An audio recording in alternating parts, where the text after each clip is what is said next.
beautiful people, I'm Hope Cayenne and I'm back with my accountability video. Today we are going to talk about self-preservation.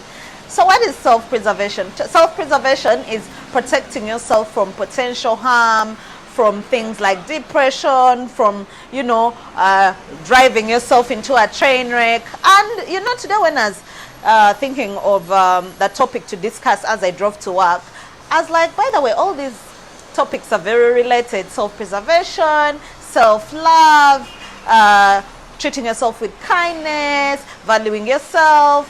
It's quite a journey in life. So the reason I thought about self-preservation, a couple of years ago, I had a very close friend, we were very close. And for the longest time, she was not her best self, And one time, like maybe 4 years ago, I met her again. And this girl was a completely changed person. She was glowing. She was putting herself first. She was just at peace. Her skin had cleared. So I asked her, bruv, how did you do this? How did you get yourself from here to here? And she was like, it's by self-preserving. And for the past 2 years, this is what I've been doing. After I had a lot of disappointments with my work, with my past relationships, with my friends, a lot of things not going so well in 2021, the end of 2021, I decided to put myself into a self-preservative state.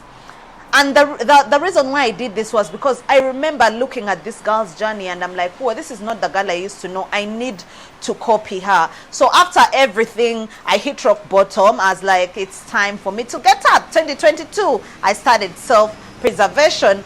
I was by myself. I sat with myself. I said, I'm not going to date because I used to be a serial monogamist. What a serial monogamist does is they date and date and date and date and they never have free time.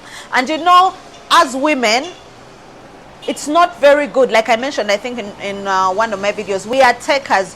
Women, we receive. So when you have a lot of spirits that you're exchanging bodily energy with, that you're, overspending time with, you absorb that energy. And it was time for me to step back and just lay low, self-preserve, shield myself from a lot of things that were disturbing me. I said I don't want to have depression by 2023. I don't want to have anxiety. I don't want to be clingy. I don't want to need to be in a relationship. I need to sit by myself and be by myself as an individual. I don't need to be defined by whoever I'm with. And that is when I started to completely understand myself. That's when I started to rediscover myself.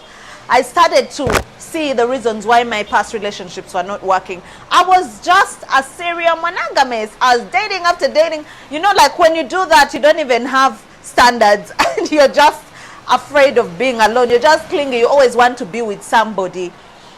So I had to sit back and say, but why are your relationships not working? Why are you self-sabotaging? Because you're just with anybody. I've actually never been in a relationship and I'm like, oh my gosh, my guy is so hot. This is the perfect standard of what I want. And I remember my therapist told me, when you want to be with someone, you need to write it down and say what values you need, what attractiveness you need, level of attractiveness, what earnings. I've never used to do that, and for that reason I was just settling with anything, and at the end of the day it accumulated into this big huge bowl of random emotions, and I just sat with myself and I wrote down the list of things that I needed for myself first. I needed hope to be healed. I needed hope to gain some weight and be voluptuous like you see. I needed Hope's skin to glow. I needed Hope's business to grow. And from there on, after I reached my best self, I don't think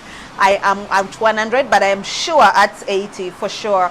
And right now, because I've preserved myself, I have rejuvenated myself, I've healed myself, then goes the list of writing down what I need in a partner and not settling, because I'm now a better version of myself. I'm an upgraded version of myself. Why should I be settling? So self-preservation is such an amazing thing, guys. You need to self-preserve. You need to sit with yourself. You need to sit and say, what does Hope want? What's Hope's best healed version?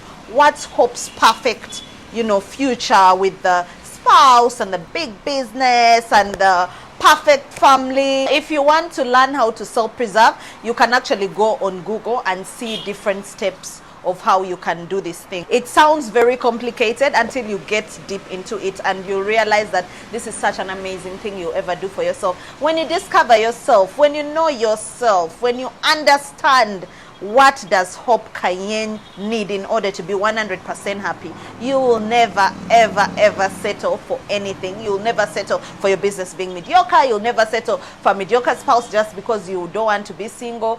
You'll never settle for fake friends because you want to be surrounded by people. So guys, self-preserve, and I feel like this topic deserves a part 2. So tomorrow we are going to continue with it, because it's like I have a lot of things to speak on under this topic, and next time we are going to be talking about dating in Kampala, because child, I've been single for 2 years and I've seen all these things. Banange, if you're in a good relationship, stay there, because there's nothing out there, Jenny. It is just a jungle. Anyway, see you guys next time. Subscribe, share, and like. Bye.